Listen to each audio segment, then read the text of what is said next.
Vamos lá. Vou ficar aqui para todo mundo ver. 3, 2, 1.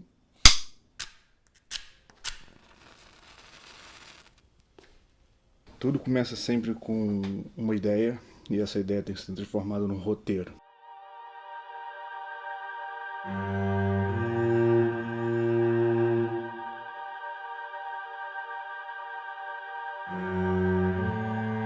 Eu sempre tive muito interesse pelas coisas relacionadas ao horror cósmico, filmes de terror no geral. Eu sempre achei muito interessante, mas principalmente aqueles que não são voltados a horror escatológico ou muito sangue ou tipo jogos mortais. Isso nunca foi minha vibe. Eu gosto mais de coisas relacionadas ao suspense.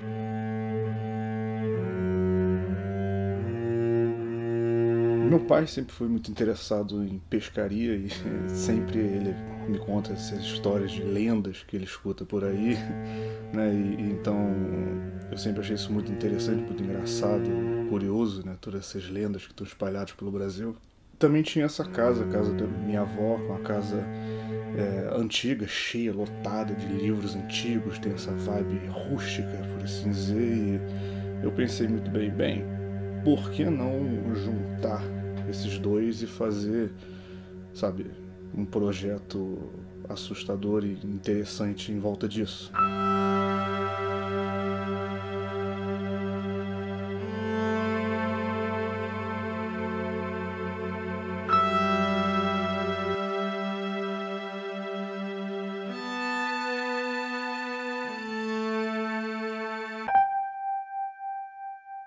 Depois de terminar o roteiro, me juntei com o Igor, que estudava comigo na mesma faculdade. E eu, ele e o Vinícius, todos nós estudávamos na mesma faculdade, nós nos juntamos e começamos a conversar sobre como trazer esse roteiro para a vida. Tudo começou, né, quando a gente tava na faculdade, eu e o Caio, nós estudantes de publicidade, e desde que eu conheci ele na faculdade, o Caio tinha esse sonho de produzir, né, tanto que ele já tinha até o curta Checkmate.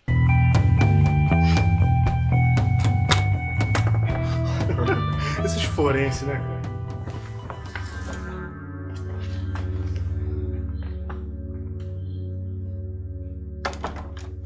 Nós percebemos claramente que nós não tínhamos equipamento de iluminação adequado, nós não tínhamos a câmera adequada, a lente adequada, então nós tivemos que basicamente improvisar. Vou ficar aqui, ó. Fica fixo aí. Fica aí, tá bom. Então, quando eu virar a câmera pra você, começa a sua ação de descer a escada. Quando virar pra lá, você vai descer. Você vai- aqui. a câmera vai chegar eu em vou contar você. 1, 2, 3, 4 e vou seguir você. 1, 2, 3,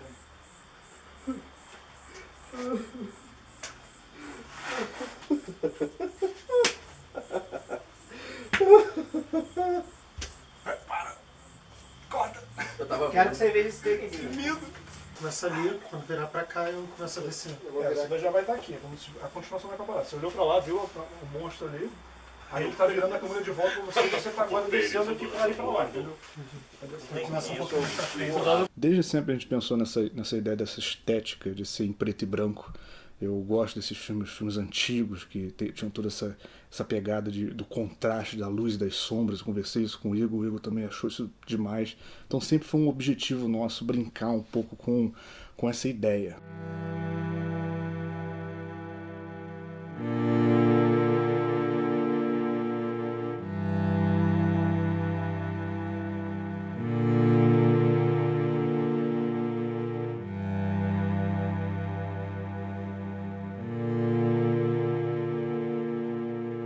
Eu sempre gostei muito de um filme chamado Janela Secreta, com Johnny Depp, lá de 2000 e pouco, 2004, se eu não me engano. E eu sempre achei muito interessante essa ideia do escritor que está sozinho na casa, no meio da floresta. João Pedro Chicre, eu já conhecia ele por um tempo, sabia que ele gostava mesmo de entrar no personagem, de tentar desenvolver um pouco a psique dos personagens e...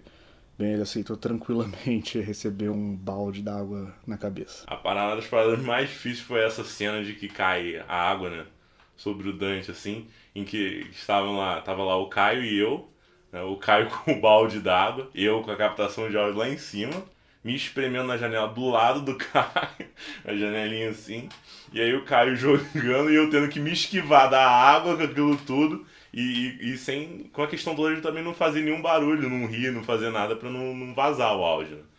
Isso daí foi realmente complicado. Mas assim, cara, eu acho que é a melhor história que o Kai tá ali rindo igual um palhaço ali, ó. Atrás. E que isso realmente foi engraçado pra cacete. Cena final, vai!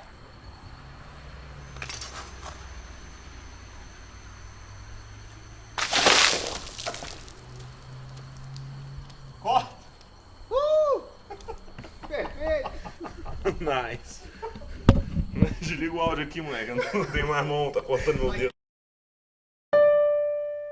O personagem do pai era um personagem tanto difícil de pensar de como conseguir passar a emoção dele de uma maneira que ele não ficasse basicamente, sabe, solto.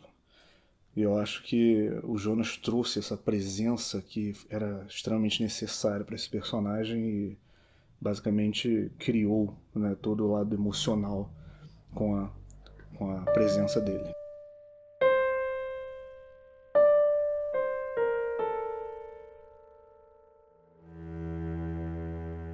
O Vicente é basicamente esse tipo de pessoa que, sabe, ela acredita em basicamente tudo e alguma hora ela vai acertar em algo, né? O Vicente é um personagem completamente absurdo, ele fala de ETs. É o típico personagem que ele tem tantas bizarrices que ele dá esse plot twist no curta de que você inicialmente não tá acreditando em nada do que ele fala, só que dá esse azar, né? Vamos dizer aí pro Dante, do que ele falou ali ser real, né? Eu escrevi o personagem, já tinha na cabeça o Vinícius, meu amigo, e ele encaixou perfeitamente nesse personagem, conseguiu trazer um ar assim, muito engraçado e um tanto estranho assim, pro personagem, que isso foi bem legal de se ver. Eu não sou nenhum especialista em efeitos visuais, então eu só procurei na internet como fazer aquele olho. Eu fiz ele múltiplas vezes até ele dar certo. Foi o Igor que é o responsável por aquela edição fantástica do Vicente, né, na tela toda do Vicente, todos aqueles glitches na tela, tudo aquilo é fantástico, que traz toda aquela sensação de horror, de mistério que precisava ter no curta. Toda a pós-produção do projeto foi feita durante a pandemia, né, de 2020 e agora 2021, e então muitos planos acabaram tendo que ser mudados e eu acabei tendo que ficar com grande parte da edição. Cara, eu acho que eu aprendi ali na marra todo esse processo, né, da gravação do curso, todo o trabalho que envolve isso. Desde o planejamento ali, do pré até a execução, ou o que vem depois também do que você gravou, né? Que foi a questão do detalhe dos créditos, de colocar ali as ilustrações e tudo mais. Bom, assim que o Caio falou, né, da ideia dos créditos, eu já tive essa ideia, né? Que era relacionada a fazer os desenhos no começo mais infantis, né? E eles irem ganhando essa cara mais bizarra e mais assustadora conforme os créditos fossem passando, para fazer também uma questão do crescendo do próprio curta, né? E aí começa com esses desenhos bem infantis e simples, né? E eles aos poucos vão ganhando essa cara um pouco mais assombrosa e tudo mais. Era essa grande ideia. Acho que o que eu aprendi é isso, de que mesmo você tendo planejado, na hora você vai ter que encontrar soluções, né? Você tem que estar sempre preparado para o que der e vier. Eu fiquei muito animado quando eu soube que o Heloísio estava interessado em fazer uma trilha sonora original pro projeto. Eu sempre me interessei em fazer trilha sonora e eu sempre gostei muito de também essa parte de filme, jogos, música sempre fez parte, né, da minha vida nesse quesito, e eu já queria fazer trilha, né, antes mesmo de ser chamado projeto, já era um sonho meu fazer trilha sonora de qualquer coisa, sempre fosse de videogame, fosse de série, fosse de filme, curta, longo, enfim. Eu queria fazer trilha, então assim, foi a primeira coisa que me pipocou as ideias quando o Vinícius falou comigo, né? Porque foi através dele que a gente fez a conexão, né? Automaticamente me juntei com ele, a gente sentou e começou a conversar e começou a trazer inspirações de jogos, filmes, séries, livros, tudo Bom, eu peguei umas coisas que o Caio tinha passado pra mim, que foi basicamente umas inspirações que foram desde trilhas sonoras envolvendo jogos como God of War, Bloodborne, até também umas coisas do Kubrick. Eu lembro até que na época tava passando The Shining aqui em Friburgo, a gente foi assistir o The Shining juntos. E eu lembro que até umas partes das cenas a gente mencionou a trilha, depois que a gente se encontrou. E também com o filme The Joker, né? Que também teve umas partes, especialmente as partes dos instrumentos de corda, a gente falava, vamos lembrar disso aqui, porque isso tem umas coisas, uma vibe assim na onda do curta. E um jogo também específico, eu lembro que foi mencionado por conta da coisa menorzinha, assim, né, de trabalhar muito com poucos sons, foi o Hollow Knight. A gente mencionou dele aqui na vez que a gente estava fazendo um brainstorm da trilha sonora. Então eu diria que as inspirações foram essas, assim, uma coisa meio intimista, que é essa coisa do Hollow Knight, e nos momentos mais grandiosos ali no final do filme a coisa do Bloodborne, meio sinistra e ao mesmo tempo grandiosa por conta do God of War.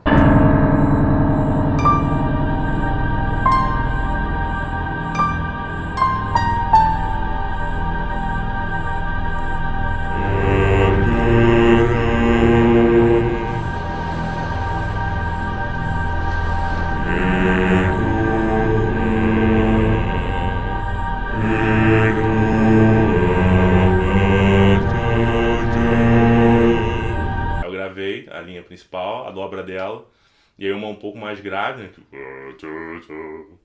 E aí a dobra dela também e acabou. Foi um dia até que eu tava fazendo algumas gravações aqui com o Luiz, ele me propôs, e aí, pum, resolvido também.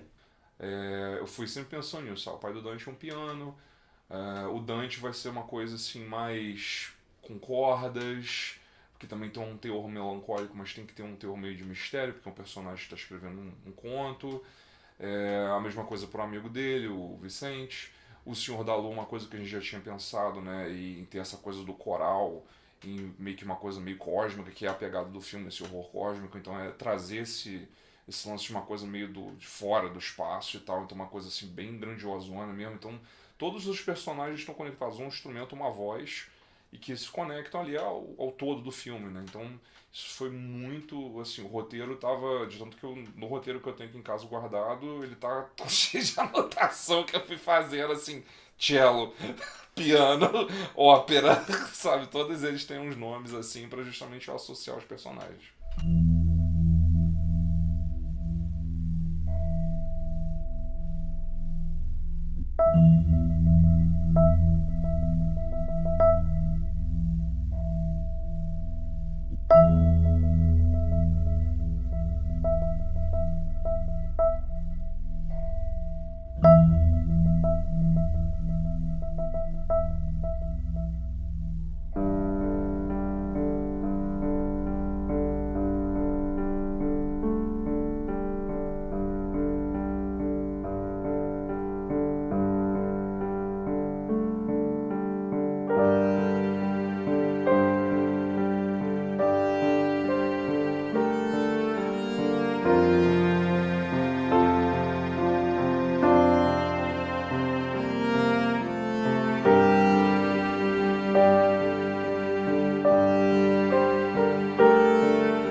Eu acho que a gente às vezes vai com uma expectativa e se surpreende justamente por a expectativa, não porque ela, meu Deus, não foi o que eu estava pensando, ao contrário.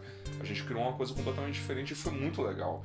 Porque eu lembro até que a princípio eu falei com o Caio que eu estranhei muito porque eu tinha pensado as músicas de um jeito, mas a direção que ele foi fazendo levou para outro, mas ficou muito bom.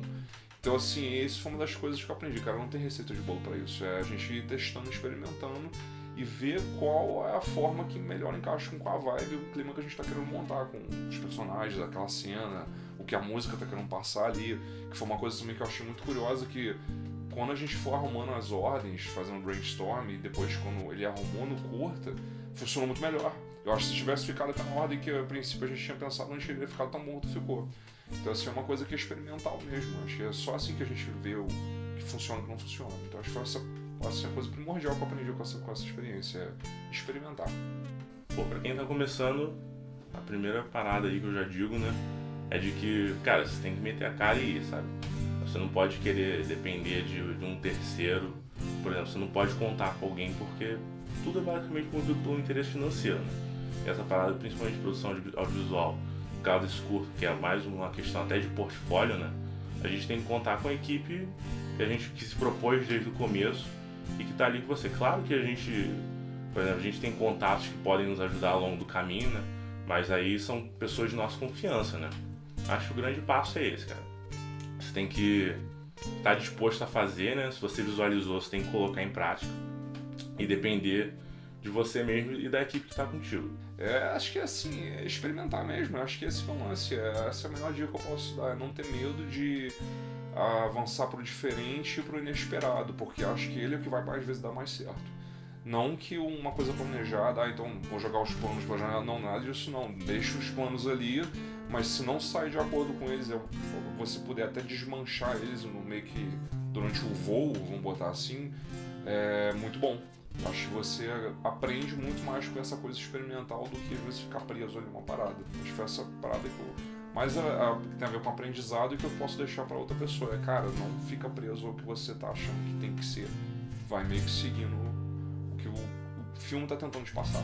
Bem, é isso. Eu espero que você tenha gostado desse pequenos bastidores aqui do Sob o Olhar da Lua. Você pode assistir o curta completo tanto no YouTube quanto no Vimeo. E você pode ouvir também a trilha sonora original. E tudo isso está linkado aqui nas descrições desse vídeo. Tchauzinho. Até a próxima.